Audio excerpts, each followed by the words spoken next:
I'm a licensed clinical psychotherapist with degrees in psychology, theology, and marriage and family therapy, a national certification in dialectical behavioral therapy, and a national certification in integrative mental health.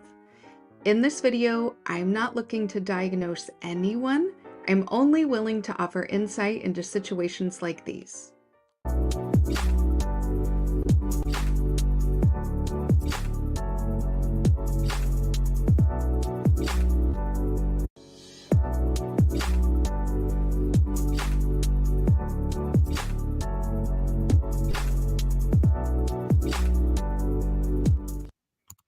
Hello, happy Sunday to everybody. Did you guys know 87% of people admit to blaming others, either other people or other situations, for their problem instead of looking at their own actions? That is from a Psychology Today survey. And on top of that, from the Journal of Personality and Social Psychology, 70% of people will shift blame onto another person instead of looking at themselves. So 87% of people admit to doing it or thinking it. 70% of people admit to doing it. So this isn't something that is, not common. I think we as humans have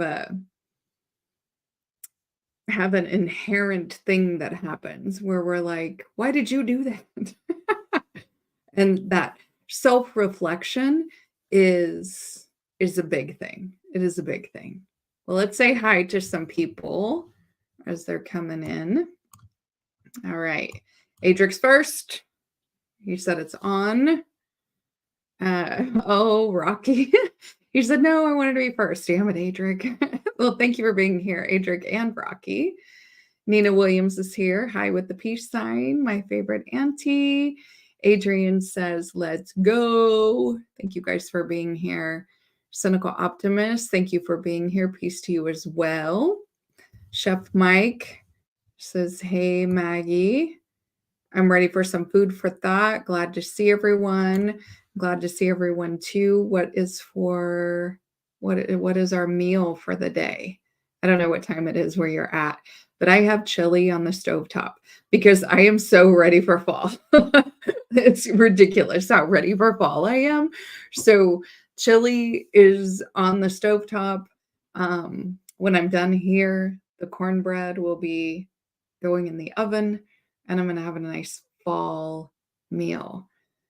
Adric says, let's hear it for the dancing Maggies. I need that in a different voice. I really, really do.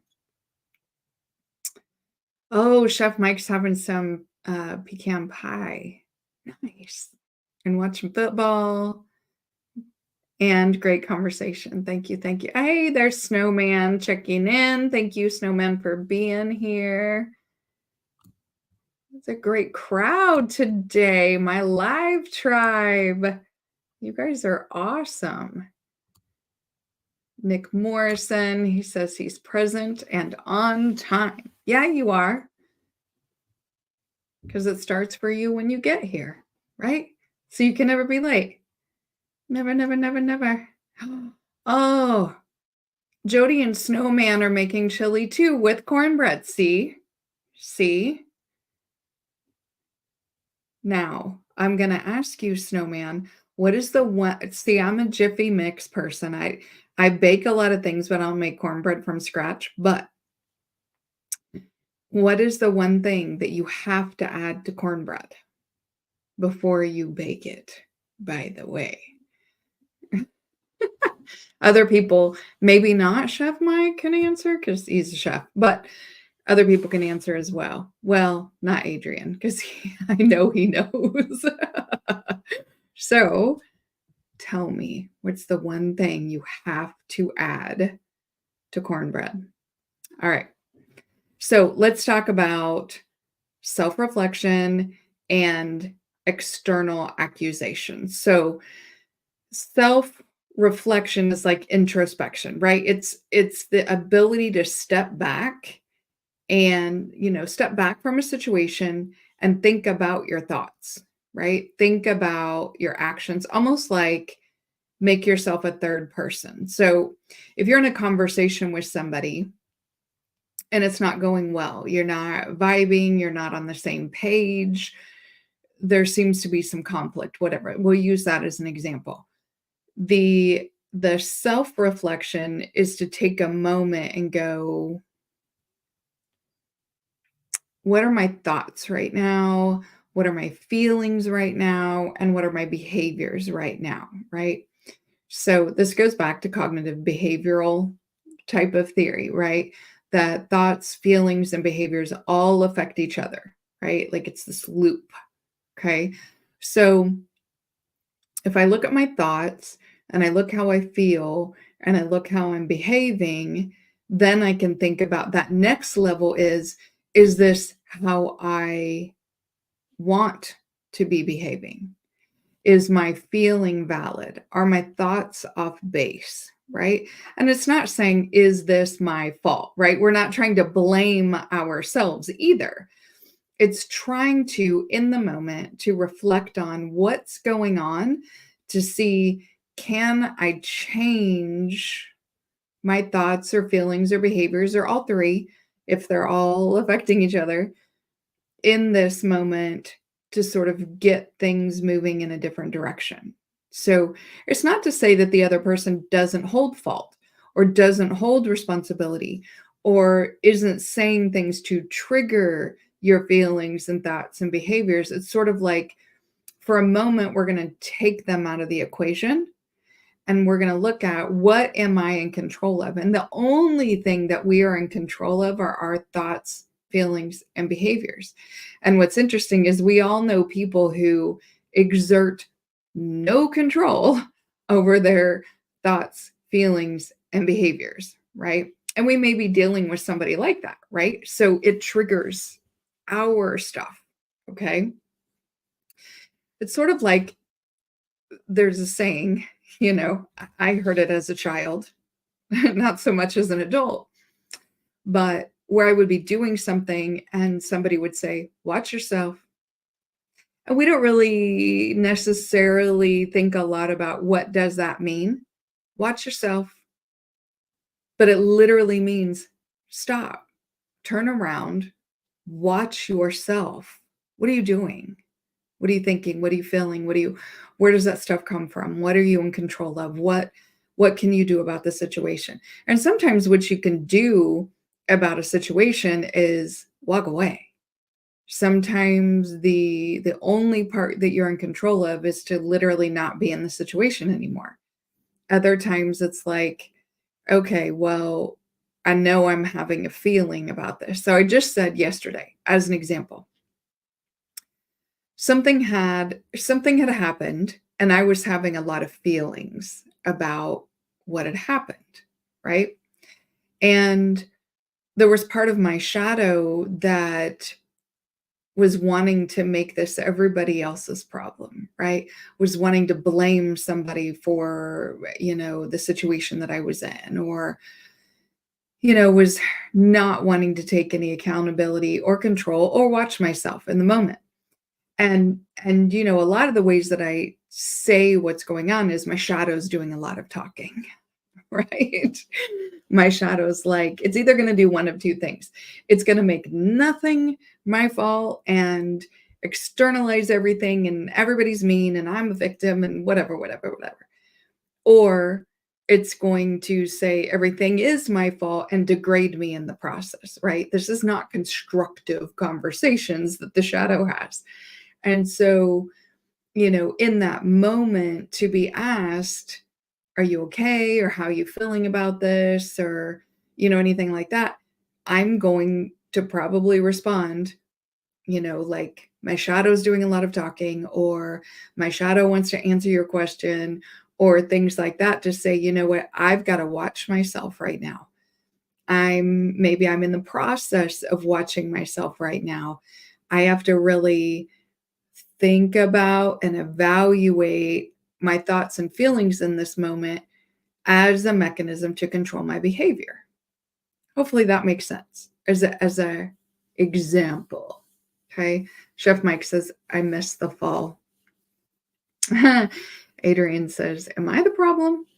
And while that is a valid statement, I think in this situation, when we're talking about self-reflection, we're literally taking judgment and the problem out of this scenario, which I understand you put it in quotes, so it's essentially that's what you're saying, but it's not judging yourself to see if there's anything that you can tweak. And by looking at what can I tweak, it takes away the judgment of the other in this situation, regardless of the other. It could be my dog. It could be that, I'm trying to turn a wrench on my car and it will not budge. And I'm very triggered. Right? I've got my foot up on the side of the car, just, wrenching away. It's not going anywhere. It's not going anywhere, right? So I have to stop and look at me. What are my thoughts? What are my feelings? What is my behavior right now? What part of this can I control? And again, at times it's walk away. And walk away can be temporary, and walk away can be permanent, or walk away can be for now. And it may be temporary, it may be permanent, it may be short term, it may be long term. It may be, I'll get back to it when I get back to it.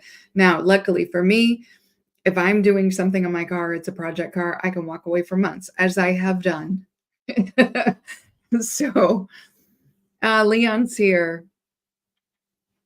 Oh, ragweed. And ragweed is terrible. And I know another person who has pretty bad time with ragweed. Yeah, it's terrible. It's terrible. Okay. So self-reflection is essentially watching yourself. Now, when we have an external accusation, it's because our feelings, yes, our feelings have overpowered our thoughts. Okay. And at times our thoughts are not necessarily all that functional in the moment, or we've been triggered into feeling and thinking a certain thing that it overpowers our emotions, but the whole thing overpowers our behavior. Okay. So, we see this with children. Okay. So if you guys have children or you're around children, here's a good example is that, kids will get in trouble at school. And one of the first things that they want to say is, the teacher doesn't like me, or the teacher is mean, or, the teacher hates this. You know what I mean? So it's that shifting blame because you're now operating outside of your capability of watching yourself. And for some people, that threshold is very low, especially for people who, I don't know what, the hand does some things and I just get a big thumbs up. But some people's threshold is very low, and at times our own threshold is very low. Think about if you're sick. Our threshold to watch ourselves and govern our behavior, thoughts, and feelings is low because we don't feel good. Or you're exhausted when you come home from work, right? And so maybe you're a little more snappy, or you're a little more snippy, or that's humanity. You know what I mean?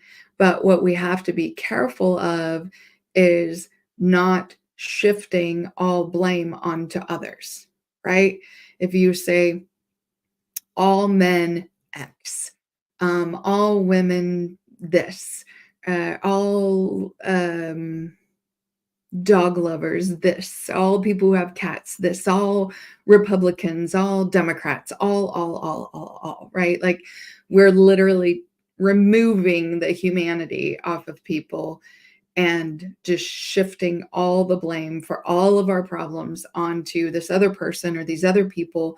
Or I keep saying dogs because my dog is right here and she was on my lap during the whole the whole intro video, and she's kind of mad at me for not picking her back up. So at some point there may be a little small dog in my lap. We shall see. Okay. So examples of how this can happen on a bigger scale though, like a societal scale, because you guys know me, I like to apply things on a bigger scale, right? That tends to be me, more philosophical. Okay.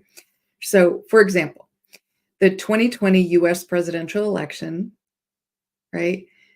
The presidential candidates were blaming each other for COVID-19. Okay.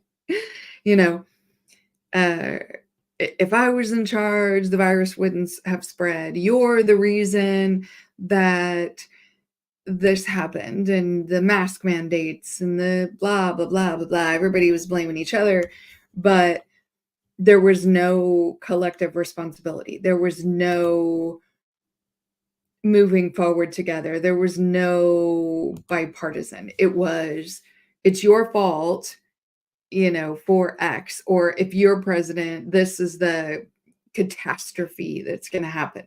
And since we're in kind of the presidential season, you guys can see this. For instance, we have somebody running who is vice president and is saying, if I'm president, I would do X, Y, and Z. And it's like, but you've been the vice president. Why didn't you already do these things, right? But they're blaming each other. Now, if you were president, this, and we can't let you be president because it's going to be Handmaid's Tale, and we can't let you be president because, all of our sons will have to use tampons or whatever. Like it's catastrophizing and blaming and external and there's no responsibility, right? There's no somebody saying, well, when I was president before, this is how I effed up, and this is what I'm going to do because I learned better. Or there's no, I've been the vice president and this is where I effed up, and so this is what I'm going to do better. There's like no responsibility taken. It's all external fighting, conflict, blah, blah, blah, blah, blah. Leon says, Joe acts like COVID is not still around. I don't know if Joe knows that Joe is still around. I can't tell you that. So that's an example. Another example of like on a bigger scale, right, where there's no self-reflection going on is corporate scandals, right? So as an example, data breaches, right? So like Facebook, Equifax, other places have had data breaches, right? And all they want to do is talk about how terrible the hackers are. The hackers this, the hackers did this, aren't they terrible?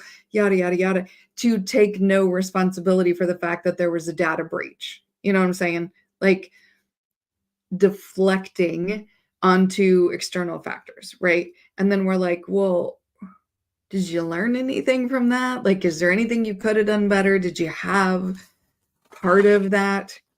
Right? So another one is like social media. I have my notes for anybody new in here or on the replay gang who's never seen me before. I always have notes because I get off track. Squirrels are my friend. So as an example, and this one's a little tender and a little closer to my heart, but I mean, everybody knows who George Floyd is, right? So when George Floyd was murdered, it was this huge fight on social media and across the board, and police had to blame everybody else but themselves for the situation that happened. Then there's protests going on, and then we find out there's like outside agitators, and the system itself did not want to take responsibility for systemic racism and police brutality, right? So all of the conversations that people wanted to have were outside of that because there was no collective accountability that was going to happen whatsoever, right? Cancel culture, that's another one. Like public figures are called out for problematic behavior, and then they want to start talking about the ills of cancel culture because they had problematic behavior, right? They just want to say that they're targeted unfairly. You know what I mean? Like this is cancel culture because somebody doesn't like my politics. It's like, no, I called you out for being caught watching kitty porn or whatever it is, and they want to cite cancel culture, right? I got to blame everybody else and what's going on. Chef Mike says Joe doesn't know if Joe is around. Yeah, weekend at Bernie's. That's right. He's an elderly man. He's definitely an elderly man. Another example of externalizing blame, right, instead of taking accountability, is the whole CRT debate, right? We're not going to have CRT in our schools, right? Well, nobody asked you to have CRT in elementary school. Critical race theory is a college level class. Nobody ever asked you to have CRT in kindergarten. Is not what we do, right? What they did was, because we don't want to take accountability on a systemic level, right? We know accountability on a systemic level. Instead of teaching kids about history, right? Because the program that could be taught in elementary school is the 1619 Project. Okay. By the way, if you don't know about that and you have children, it is available on YouTube. You can actually do the class yourself. You can do a little homeschooling with your kids and do 1619 Project.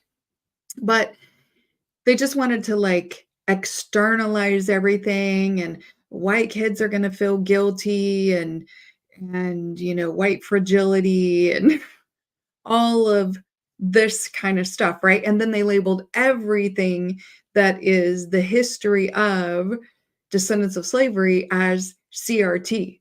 And then it's no CRT. Do you want to teach CRT? And if somebody asked me, do you want to teach CRT to our elementary school kids? I would be like, no, that's dumb. Nor am I going to teach elementary school kids like applied physics. That's dumb. But 1619 Project, sure. And part of the problem that I have with it personally is we keep citing that it's going to make white kids feel guilty. Part of the history that has been suppressed with that, because, externalizing crap, is, for instance, the whole transcendental movement, right? So we could, instead of talking about it in a way where it's like white people enslaved Black people from Africa, we can explain it in a way that these people thought being white was super duper more important than humanity. And so they used the term white to enslave people that they then labeled Black, right? And then there's all these people, Black and white, who did all this work to get rid of it, right? Abolitionists, transcendentalists, that was the movements that were going on at that time. And abolitionists utilized some of the transcendentalist political theory in their movement, right? So instead of just supposing that the kids are going to identify with the a-holes who used white as a reason to do all the things, we don't give them any other people to identify with, right? So then we're going to make white kids feel bad. Well, if white kids' identity is very wrapped up in their whiteness, then I got to look at the parents and say, is your identity wrapped up in the whiteness? And so you see yourself as an enslaver instead of an abolitionist or a transcendentalist or a freedom fighter of some kind. So because we're not looking inward, right?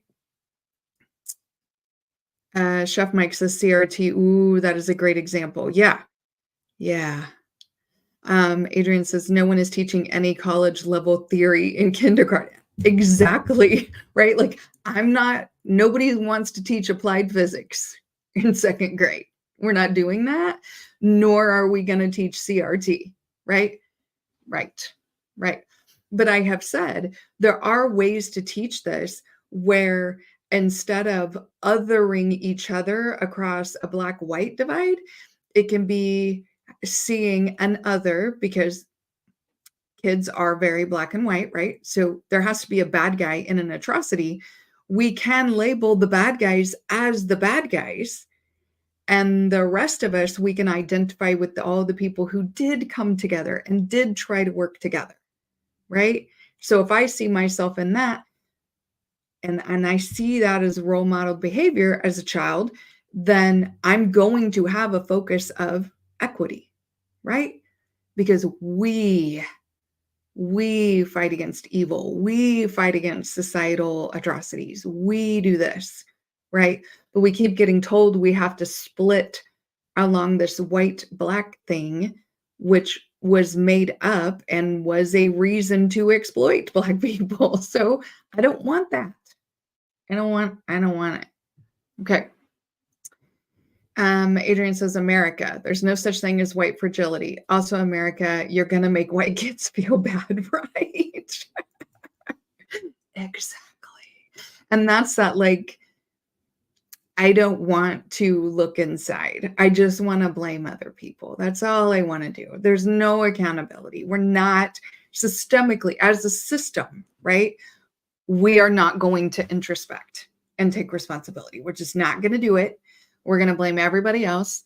And then, we're every 4th of July, we're going to celebrate something that happened in 1776 and shoot off fireworks and then tell you it was so long ago, get over it. Even though, like, there's an ish with this, but stuff was happening up until 50 years ago, 50, right? But we're celebrating 1776. And I say ish because we all know, hopefully we all know, stuff still happens, right? There's still disproportionate, lots of stuff when it comes across that black-white racial divide, especially with American descendants of slavery, because of being hamstrung, every time.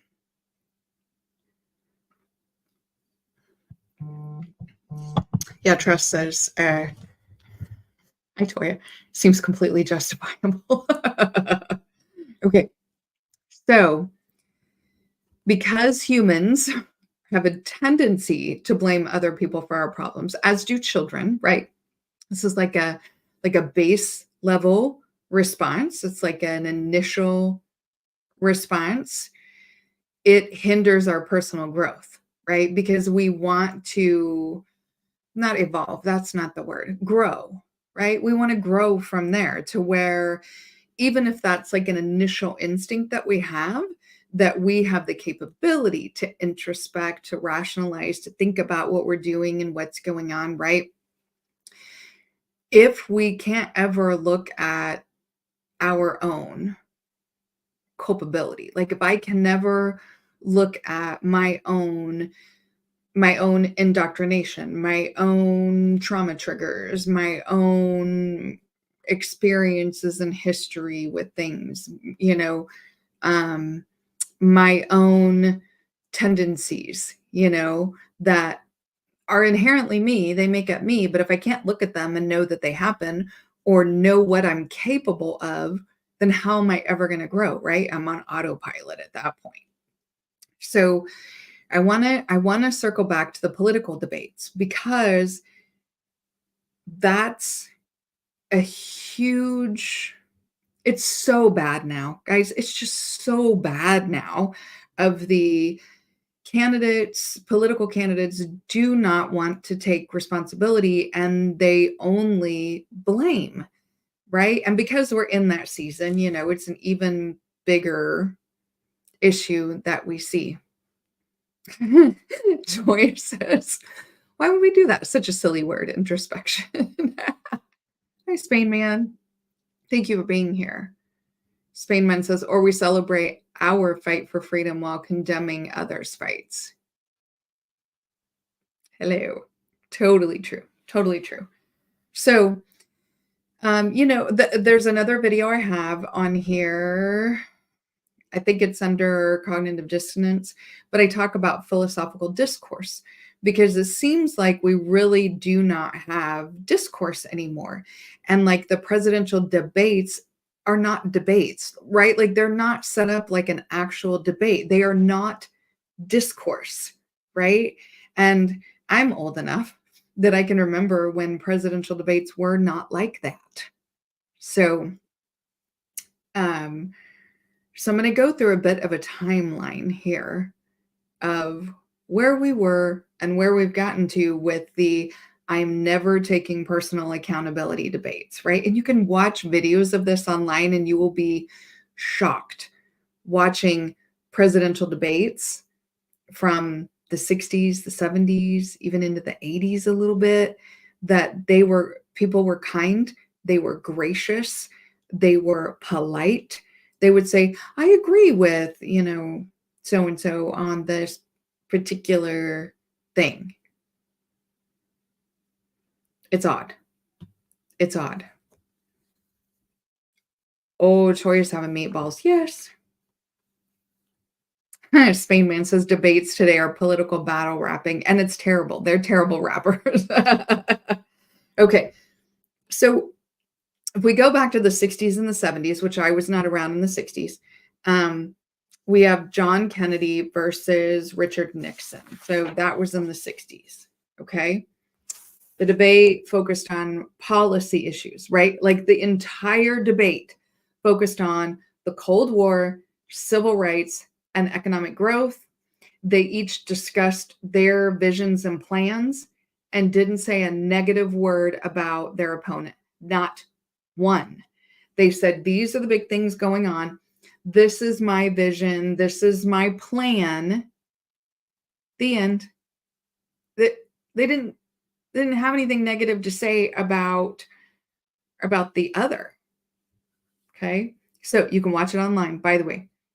In 1980s, there was a little introduction of it, I was a child in the 80s, so I didn't really notice it, but it started with Ronald Reagan. And oh my gosh, I could do a whole show on Ronald freaking Reagan, but Ronald Reagan, 1980 versus Jimmy Carter, right? Reagan uses the line, "Are you better off than you were 4 years ago?" He's talking about Jimmy Carter. That was it. That was it. Think about debates nowadays. That would be a nothing burger. But that was the introduction of kind of the blaming, externalizing shift, right? Are you better off than you were 4 years ago, talking about Jimmy Carter's presidency? So that was the start. Otherwise, kind, polite, followed the rules. The debate was about them presenting what they saw as their political agenda, their plan, their vision, those kind of things, right? Now, in the 90s is when we started getting something called attack ads. Didn't have those before, right? It didn't. They didn't have attack ads, right? And it started with Clinton and Bush. Okay. HW. Okay. Chef Mike's having pork chops, black-eyed peas, and rice, sauteed cabbage. Damn. And I can smell my chili. I'm hungry. Okay. So, political attack ads. So this was the Clintons. Okay. They used ads that portrayed Bush as out of touch with everyday Americans, as if they were. They're millionaires too. They're all millionaires, right? So while discussing policy, there was more and more of a focus on attacking an opponent or attacking an opponent's record. So this is still relatively new, guys. This is, only 30 years old, which I understand. Some people are 30 and they're like, oh, that's my whole life. But for some of us who are not 30, that's not how that is. But the Clintons were the first to use attack ads. Okay. Chef Mike says, I hate TV when when political season comes around. Every other commercial is an attack ad. Ross Perot just bought up airspace. Oh, Ross Perot did, huh? Okay. So then we move into George W. versus Al Gore, right? This is a biggie in the timeline. This is the year 2000. Okay. This is when we get to accusations across the board, right? The debates were accusations about each other's honesty, each other's competence, especially about economy and foreign policy. The phrase no controlling legal authority from Bush became a point of contention, shifting the focus from a presidential candidate's character, credibility, and platform into this huge blame and accusation and just, I'm going to say mud, but you know the word I want to say, mudslinging. Okay. So 2004, we get into George W. versus John Kerry. Okay. Bush went over the board against Kerry, right? Talking about his war record and saying he was a flip-flopper and really just diverted any attention away from policy whatsoever. So this is when we get into we're not even really talking policy anymore.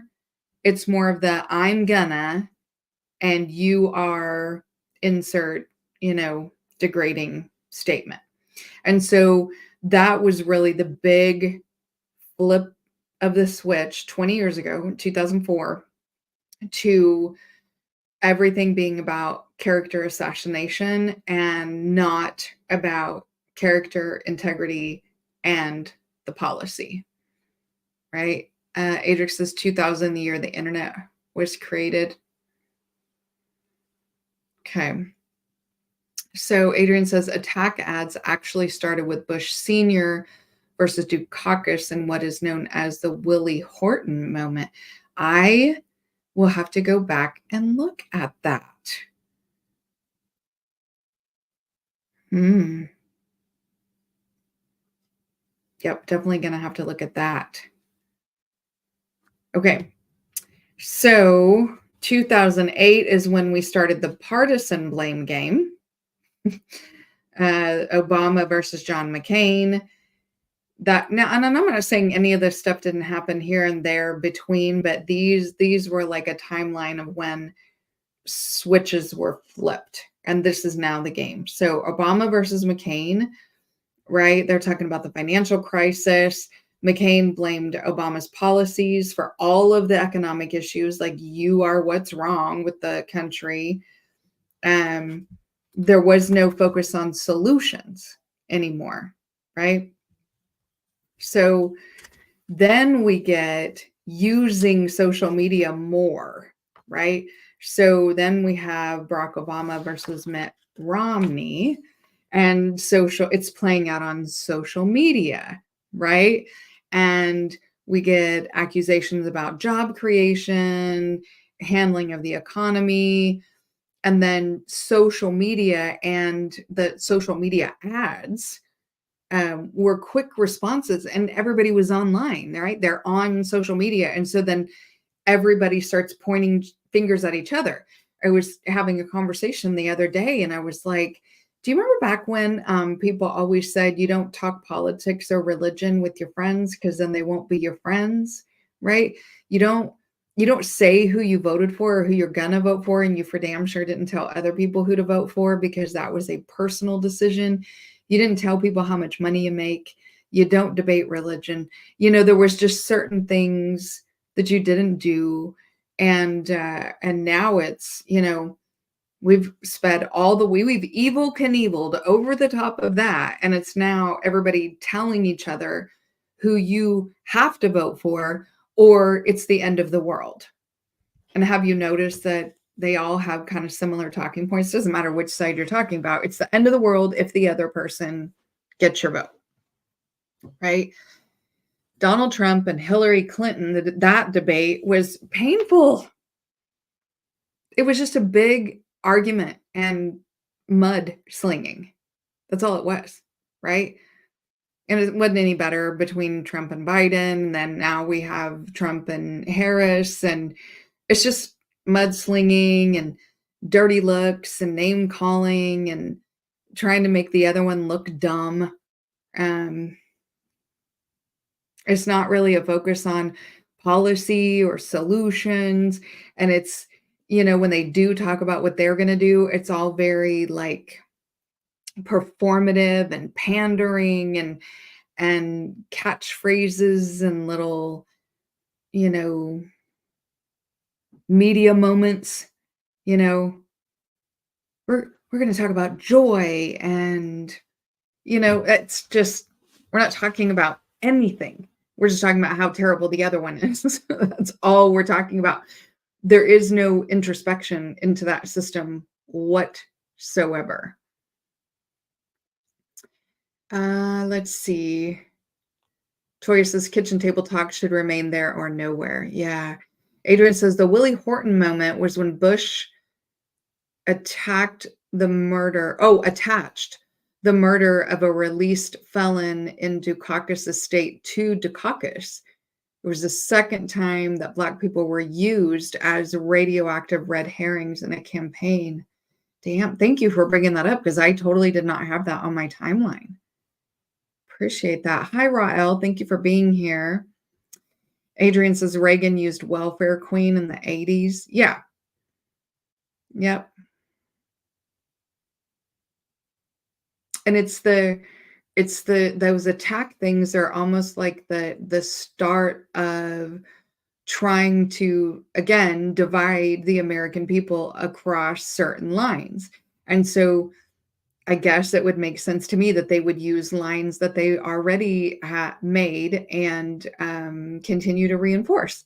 So, and then you get, particular lines that are already made, right? Then start to identify with a political ideology, right? If you're what did Joe Biden say?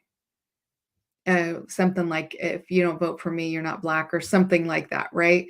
Where certain groups of people, because they're already divided, just sort of get, it's like in the playgrounds. You've got the Democrats and the Republicans, and they're all picking teams, right? And they're like, I'll pick the LGBT people. Okay, well, I'll take the Black people. Okay, well, I'll take the feminists. Okay, well, I'll take. And then that personal identity gets tied to now a political party. And since we're catastrophizing, it means like, me and all of my people will die if you don't vote for blah, blah, blah, blah, blah, right? And we've already talked about how the system's made up, right? Right. Tori says, yeah, I live for light bulb moments in the kitchen. Yeah. Chef Mike says, yeah, that you're not Black statement, right? Because they already expect that your personal identity is now going to be tied into a political party because they sat on the playground and decided who was on whose team. And you better vote the way we said, you're ours. You belong to us. You vote how we tell you to vote. And we'll get everybody else around you to guilt and shame you until you do what we tell you to do. Because that's what you are supposed to do, right? Why do we deflect responsibility, though? Why do we don't want to be introspective. We don't want to take any accountability or responsibility, right? There are psychological processes for this. It's not just that it's sort of a human thing, although it is, right? So we have our cognitive biases, right, that play into it. Society plays into it, especially when they told you what team you play for. Cognitive dissonance is a huge part of that. And lack of critical thinking skills, which I wish they would teach critical thinking skills in school. If we could teach critical thinking skills, we may not have to teach other things all the time because people know how to critically think about ideas. Leon says he's voting Jasmine Sherman. Okay. Sense of entitlement. Hi, Big Mo. Big Mo says meaning they don't have to do anything to attract Black voters. Yeah, because it doesn't matter who you are. It's, LGBT or women or, Second Amendment buffs or, they tell you what team you're on because they were on the playground and decided what team you're on, right? Okay, so let's talk about some of these psychological processes that go into it, right? Because this will help us to be introspective in the future, okay? Cognitive bias is a biggie, especially when we're talking about politics, race, all the ways they already divide us, okay? Because we have something called a fundamental attribution error, okay? Sounds like something that happens on a computer, right? But cognitive is thinking, it's computing, so it makes sense. We tend to think other people I'm going to curse. I hope everybody's ready. This is the best way to say this. I'm sorry. We tend to think other people do shitty things because they're a shitty person. Because they could say crappy, poopy. I don't know. Shitty works. We tend to think other people do shitty things because they're a shitty person. But when I do something shitty, it's because of the circumstances. It's because of somebody else. It's because a circumstance made me do that. A person made me do that. It's not because I'm a shitty person, right? That's fundamental attribution error. Okay. So, like, we walk into somebody, we bump into somebody, right? We didn't see him. We don't think that we did that because we're a shitty person. Okay.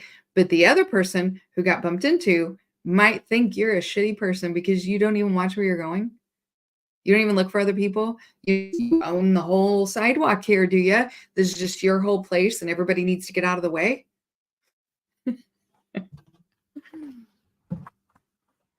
So switching that up a little bit kind of works, right? So if we're looking at our cognitive biases and we're having an issue, then to think, okay, well, I don't want to think I'm a shitty person, but am I doing something shitty right now? Am I acting shitty? And this other person who's acting this way, is it because I think fundamentally at a human level, they're just a crap human being? Or are there other things that might play into that situation? Sorry, I have to wipe my glasses out, guys. Sorry. And I cannot see, literally cannot see with my glasses on.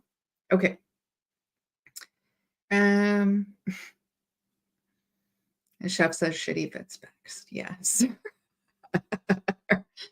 And says critical thinking is not taught because we want to, yeah.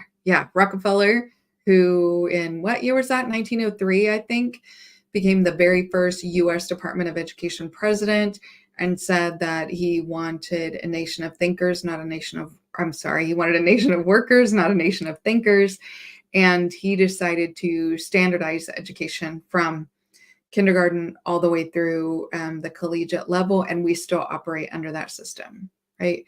Spainman says almost feels like the Twilight Zone and that too many people don't think critically. Night of the Living Dead or something. Yeah, it's sort of like once you can start thinking critically, it actually becomes more frustrating to have conversations with some people. Adrian's got popcorn for Maggie cursing. Raul says, uh-oh, Mags is cursing. Rocky's got his popcorn. Leon's, oh yeah, use bad words. Chef's got his popcorn. Leon says the bump is not the issue. When people say sorry, then continue to do what they were doing while still making an attempt to pass you. Yeah, there's some of that where, like, instead of just immediately saying the bump means they're a shitty person, sometimes people prove that they're kind of crappy or they're doing crappy things. Oh, Auntie says they taught you how to curse better than that. I am not saying the F word every other. This is why she's my favorite auntie, my hippie auntie. She cusses better than anybody I know. Yeah, Rocky says it's frustrating to talk to people. Yeah, for sure. For sure. Right? So when we talk about why we have the tendency to externally blame instead of self-reflect. Societal influences are definitely a part of that, right? So I'm going to say this in the way that I wrote it on the paper, okay? In many societies, there's a strong emphasis on individualism, particularly in the West, particularly in the United States. We are all individuals, okay? This fosters a mindset where people are discouraged from acknowledging their own faults and instead blame external factors for their own problems. I'm going to say it again. This fosters a mindset where people are discouraged from acknowledging their own faults and instead blame external factors for their problems. For instance, during discussions about systemic racism, individuals deflect blame onto those advocating for change, right? We're going to blame the people who are advocating for change, viewing them as being sensitive or not getting over it, or too loud, too quiet, too peaceful, too, have you ever noticed demonstrators can't ever demonstrate right? Agitators don't agitate right, protesters don't protest right, demonstrators don't demonstrate right, right? We deflect everything onto how they're doing it, not what they're doing it about. Think Colin Kaepernick. Sorry, I couldn't think of his name for a second, right? Like, people didn't want to talk about why he was kneeling. It was just all the kneeling, and you must hate veterans, and the flag, and the this, and the that, and the what. Like, it's the deflection, right, of the whole thing, rather than looking at things that contribute to systemic problems, or what are the things that we can control. Let's self-reflect what's going on, right? That's societal influences on things, right? We want to continue to feed the egregore that we made, and so shut up. It's essentially what it is, right? We like our egregore. We're going to continue to feed it. And if you would shut up about it, everything will be fine. Leon said, now I was a poo. I'm not cussing anymore. When I punched a man that kind of pushed my wife while she was holding my son, everyone in the store agreed with me. LOL. Well, I mean, I guess it depends on if he's purposely pushing a woman holding a child. Adrian says, if those people would only, yeah, happens all the time. But we do it to ourselves too. There are times we deflect our problems onto other people, and then we want to take the blame. But that's a conversation for a different day. Like, other people are doing things to us and we deflect the blame onto ourselves. But Chef Mike says, if he had only blocked his man, yeah. If people would only, if we only, if, you know what I mean? It's very deflecting instead of looking at a systemic issue, okay? Cognitive dissonance, you guys know I talk about this a lot. It is discomfort. It's psychological pain and discomfort. And you guys understand, if you feel physical pain or psychological pain, you instinctually do whatever to stop the pain, even before thinking, right? It is pain hits you on an instinctual level. If something is itchy, you start scratching before the actual cognitive thought of that's itchy. It may happen super fast, but you'll be trying to get to an itch on your back and acting all kinds of crazy before even thinking about, I'm giving a talk on YouTube. I don't want to contort myself, right? Psychological pain is the same way. We act immediately to try to get rid of that psychological discomfort. And we feel that it's not just discomfort, it's pain. We feel that pain when we're holding on to two things that conflict with each other at kind of a base level.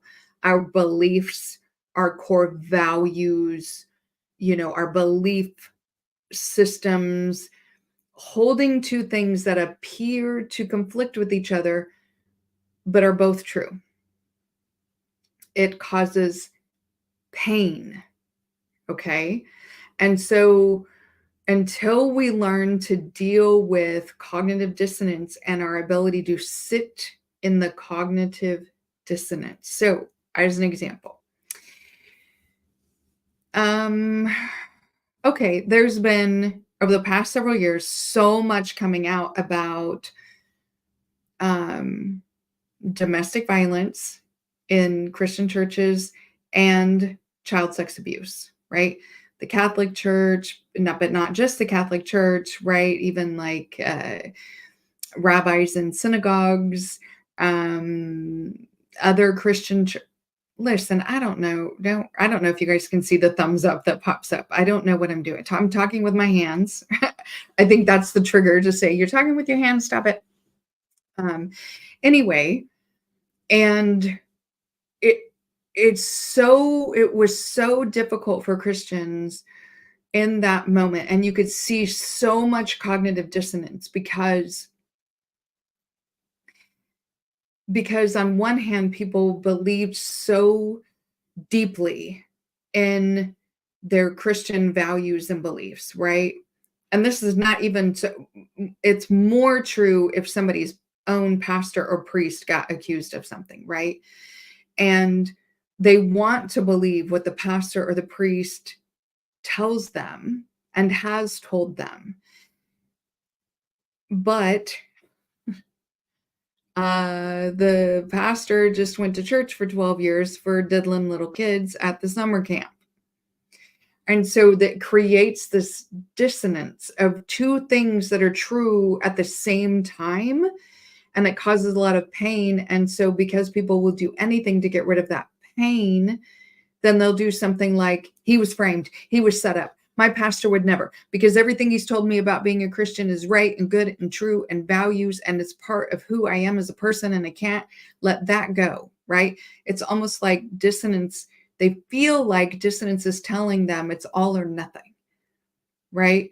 That if somehow you were to understand that the pastor did do these things and created victims and did terrible stuff, but you can still believe these things if they're a part of your core value. It's like you have to go one or the other. If you believe that the priest or pastor did these things, you have to give up Christianity altogether, and it means Christianity's evil and blah blah blah. It's like people can't, critical thinking skills, they can't handle the pain, and so they exert blame somewhere else out of cognitive dissonance, right? Like, they set up my pastor, or she was 12 and she liked it, or she was 10 and she was flirting with him, and she set him up in this way, or the police set him up, or it's an attack on Christianity, all of those things out of cognitive dissonance because it hurts. And because people don't have the critical thinking skills, they have to immediately deflect onto something else. So this is a huge one that happens. When cognitive dissonance happens, you will see external blaming happen all over the place. Chef Mike's laughing because he said he's watching football. Yeah, so if only. Leon says, most reasonable people hate the timing of Colin Kaepernick. I wish Colin Kaepernick took a knee when he was winning and not when he was sitting the bench. I don't know. I think it did make people talk. And some good has to come out of that, because the more discourse and conversation that people have, the more truth can come to light. Now, did it on a global scale create change? No. But you know what? One person is only responsible for changing one person. And if what he did changed more than one person, he's already above what he needed to do. Adrian says, is that reflex coming from your limbic system? Yes. Yeah. So that's where your instincts are, where fight or flight is. It's because, survival skills, right? It's in your, also call that your reptilian brain. It's things that happen without your upper level cognitive processes getting engaged. because you need to do it quickly for survival. And pain is one of those things. If you're feeling pain, move. you know, you want to survive, you're feeling pain, move. Um, Leon says, yep, those guys and ladies just want to believe in anything. Adrian says, we are seeing cognitive dissonance happening in real time with Gaza. Yeah, now we have laws prohibiting free speech that protect one special group. Yep. And that was cognitive dissonance. It's an all or nothing, right? It's like we got to get rid of the pain. And so you'll have the other side of that too, where you have some people that are protecting the special little hat group. And then you have other people who say all people who wear little hats are evil, right? It's that all or nothing that comes out of cognitive dissonance, because I have to get rid of it. I have to stop it, right? Right. Toya says rocket red countdown liftoff. Yeah. Yeah. Okay. So cognitive dissonance is one of the reasons why we externalize blame. Right. And I think just knowing that we all have that propensity and that it starts kind of at an instinctual level, you have to be able to sort of catch it, right? Taste the words before they come out of your mouth. Grab that action before you actually do it and go, you know what? Is this what I really want to do? Critical thinking, but that's the segue into critical thinking, right? Lack of critical thinking skills, right? We don't know what to do instead, so we just do the thing that we've always done, right? If we can't critically think about things, we're just going to keep doing what we've done. Critical thinking is analyzing information, looking at the evidence, comparing it to experiences, taking empathy and feelings as information and using all of it to form a reasoned judgment, right? Then that reasoned judgment will guide our behavior, right? So before you take a step, make sure you have a reasoned judgment. A decision has been made to give yourself guidance, okay? So, trying to think of a good example. Climate change is a good one, okay? That it becomes this very all or nothing topic, right? Where some people say climate change doesn't exist, and other people are like, the earth is dying and there's nothing we can do about it, right? Both of those things are so extreme. But to critically think is to look at, how has the climate changed? What kind of things are we as humans contributing to that? Um, you know, we're not going to look at misinformation and being hyperbolic and exaggerating every little number, right? We're going to critically think about what is going on, right?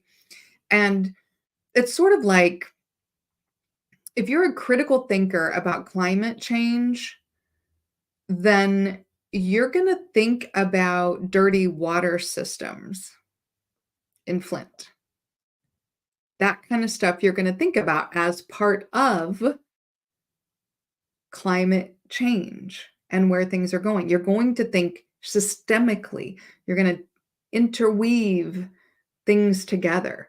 So when you're thinking about polluted water, you're not just thinking about lakes and streams, right?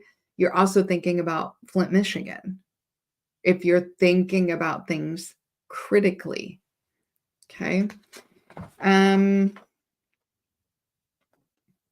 Embracing our self-reflection, right? Like that's important. It helps us for ourselves to grow, but it also helps in our relationships to other people. It helps in the systems and the governments and the way in which we participate with other human beings. You know, it having that self-reflection helps dictate and guide our movements going forward, so we're not all operating out of our limbic system. Thank you, Adrian. And acting like animals. Okay. Okay, there Loving on each other. I love that in the comment section. My live tribe is well, I don't want to say it's the best. I'm not going to put myself above people, but it's the best. Anyway, so I want to give you guys some little anecdotes about people who have gone from not having a whole lot of self-reflection to instituting some. Okay. Um, Megan Rapinoe, we'll talk about her. So she is a professional soccer player. In her career through soccer, she's just moving up. She's doing the best she can. She's trying to get ahead. She wants to be the best soccer player, right? Eventually, though, as a professional soccer player, she's getting on different kinds of teams than you would if you were a little kid, right? And so she starts really seeing, and of course, they're traveling and things like that. She starts actually seeing racial injustice, right? She is very vocal about acknowledging how ignorant she was, right? She takes accountability. She talks about how ignorant she was. But because she can now see the extra challenges, the barriers, all the things that happen to her Black peers, other Black athletes, she is opening up discussions to other people, right? She now uses where she is in her professional career to raise awareness for the injustices and the barriers and the extra hurdles that Black athletes have to go through, right? And, she encourages other people to acknowledge their biases, right? That you're not saying you're a shitty person by saying, oh, I cursed again. You're not saying that you're a terrible person by acknowledging that the indoctrination worked, right? Or that by being privileged, by being a privileged person in an entitled position, you know, that you didn't see it. You didn't know it, right? It's sort of like when you know better, do better, but you can acknowledge the fact that you didn't know better because you didn't know that you didn't know what you didn't know. You can say that. It's okay, especially because it role models for other people that they can then take accountability of, oh man, the indoctrination worked. This is what I thought. This is what I'd always heard. My grandma said this. My mother said this. My great grandma said this. At school, they said this. So, of course, I believed all these things. Doesn't make me a terrible person that I believed them. And maybe even I said these things. But now I know better. So I can acknowledge I was wrong. I was ignorant. I didn't know. Now I know. I'm going to do better. So she's a good example of somebody that is like, who can acknowledge it and not do any more of the external blaming and use her self-reflection as an example for other people. Adrian says, them. There is no climate change. Me stands in the middle of a heap of tarantulas in Wichita. The Spideys are moving. Well, and then we had the murder wasps, and we have killer bees, and yeah, the bugs will tell you, the life will tell you, the natural life will tell you. Toya says she's made impact in what seems like a short period of time. Funny how success doesn't factor in tenure. Yeah. Cynical says many people have very polarizing dichotomies and it tends to become their entire identity and personality. Right. And that is indicative of lack of critical thinking, right? Because the more when you're utilizing empathy and your own feelings and what the evidence is and you're weighing it all together, it's really hard to be super polarizing about things, right? Like how can you employ empathy to make a reasoned judgment and still say all of those people are evil and they're going to send us all to hell? Chef Mike says, you are not a blank person because you accidentally said blank. Thank you, Chef Mike. Troy says, and it's okay to change your mind once you learn better. Yeah. Heck, you know what? I'm going to add on to Toya's. This is not an or, this is an and. I'm going to add on to Toya's. So it's okay to change your mind once you learn better. It's also okay to change your mind after you learned better and you didn't believe it until somebody else told you. Like the third time it happened. And then you're like, oh my God, they were right the whole time. It's okay to change your mind anytime. You don't have to double and triple and quadruple down, right? What everybody wants is once you learn better, then do better. That's what everybody wants. Okay. But even if it takes 3 times and for you to eventually get there, great. Glad you got there. Glad you know now. Oh, Adrian says, I wish they were washed. They are murder hornets. I don't want to hear it. I hate that. Whew. Now the spiders, that's fine. I'm fine with spiders. They don't scare me or freak me out at all. But the bees and wasps and spiders are hornets, not spiders. Can't do it. Can't do it. Can't do it. All right. So here's what we're going to get out of today. Okay. Here is, if you want any advice whatsoever from me, here's what I'm going to tell you. We need to utilize self-reflection, right?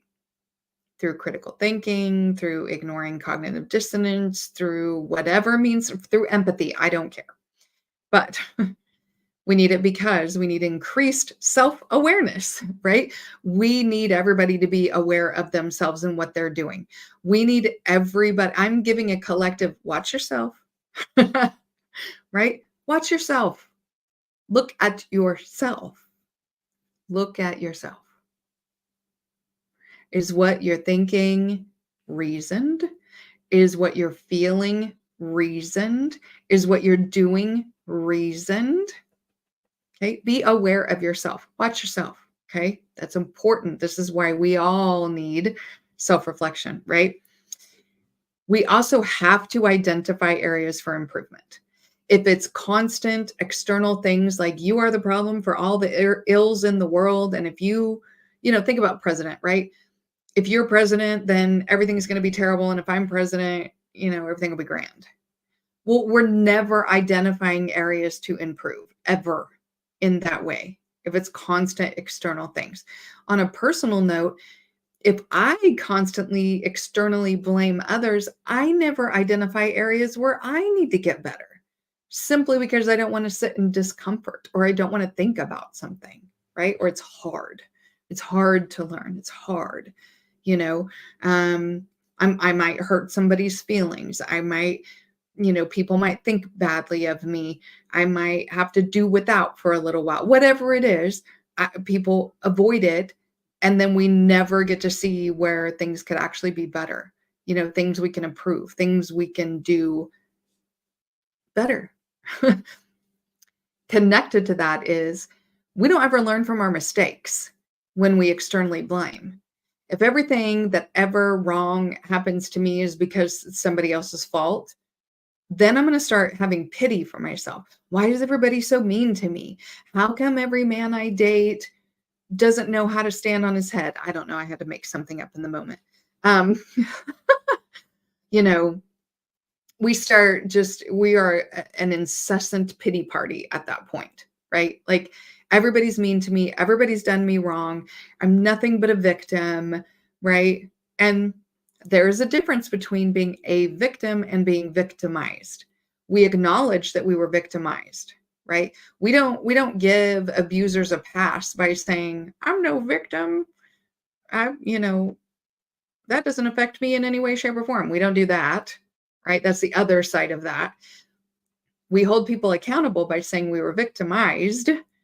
But if our entire identity is a victim because everybody's mean to me and every day I'm victimized, right? We never learn from our own mistakes. We never see our areas for improvement and we never learn from our own mistakes. Okay. Rael says cognitive dissonance mixed with narcissism is a deadly combination and truly impeded the ability to grow and develop in a positive way. Oh, impedes. Yeah, for sure. And in some ways, our entire country is just nothing but cognitive dissonance mixed with narcissism. Yeah. Victim is a state of mind. Being victimized is an act. Yeah, for sure. Right? Because nobody is victim, just like nobody is Democrat, nobody is Republican, nobody is any of these other labels that they put on you. You are you. I am me. We are we. We're us, and we're all us. I see myself in you. Hopefully you see me in yourself. We find points of connection. Nobody's the poster child for anything. Okay. I know somebody's going to have something funny to say though when I say that. Lastly, we cultivate resilience. So when we have self-reflection and we're learning from our mistakes, we get stronger. We realize that mistakes are going to be made, and we realize that there are quirks about me that make some things a little harder than it is for other people. But then there's also some skills and abilities that I have that make some things easier for me than the other person. It all evens out in the wash, but I know what those things are, right? And so I become stronger, and I can address those things in real time when they happen. And so I am resilient now. I can overcome anything, right? When I'm turning a wrench on the car and it won't turn and I have to walk away from it, I don't sit here and think that car's never going to get done. It's never going to get better. Sometimes I get a little frustrated and I'm like, no, I'm going to win against this car. I'm going to move. Then I have to let those feelings go.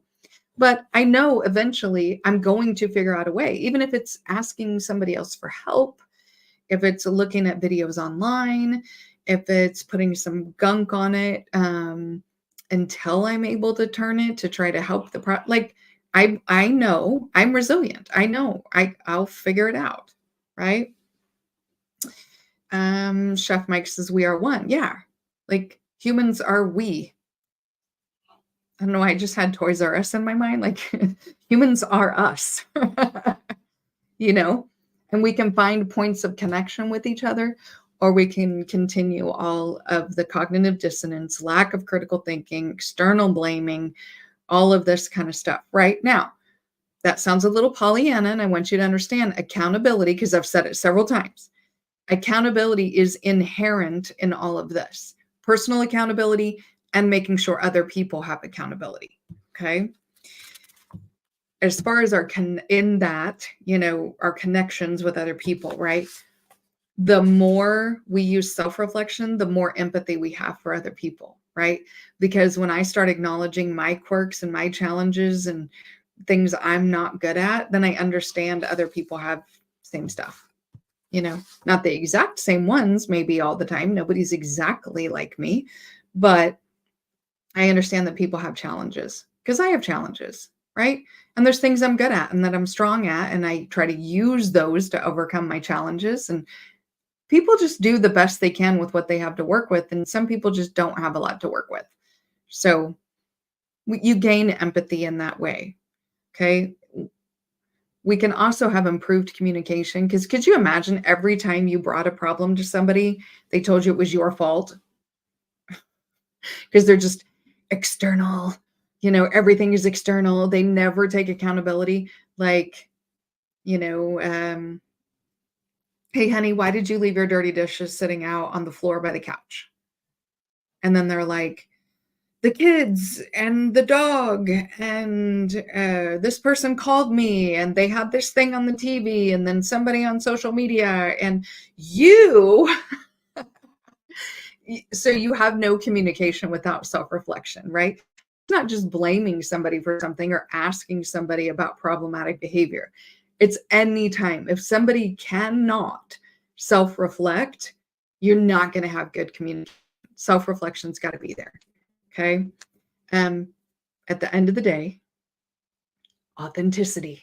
It's part of authenticity. And you guys know I stress this. The two most important things for your health and well-being are balance and authenticity. You have to get rid of where you're being dishonest.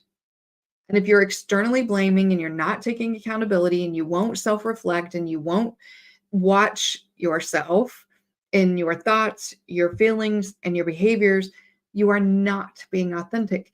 And sometimes that comes from because you're not balanced. Either things in your life are not balanced, you are not balanced. And some of that may be due to no fault of your own, but just look at what can you control? What can you change? What are you in charge of? Balance those things out and then be authentic. Say the thing. Say how you're feeling, right? Say what you're thinking. Say what you're doing, whatever your behavior is, right? But don't do it out of instincts, right? Do it out of reasoned thought, out of a place of authenticity and balance and reasoned thought. I don't know what Cynical's laughing about. Rael says, I remember a lady I dealt with said to me, the thing I love about you, you let me be me. It was weird, but I said, of course, I don't want a fake woman. Be your real self. Yeah, and that's the thing. The more real that you can be, the more real you are. You acknowledge that you have faults and quirks and strengths and all of these things in front of somebody. You're just real and you're authentic. Then people can be real with you, right? Which is super important. Ross says, what I didn't realize in her world as a lady, there was a lot of pressure to be something she wasn't. And that meant being vulnerable enough to give and receive love. And Toya says, whew. Yeah, in this day and age, with everything going on, I think it's hard for everyone to be vulnerable. Very hard. The world is extraordinarily harsh.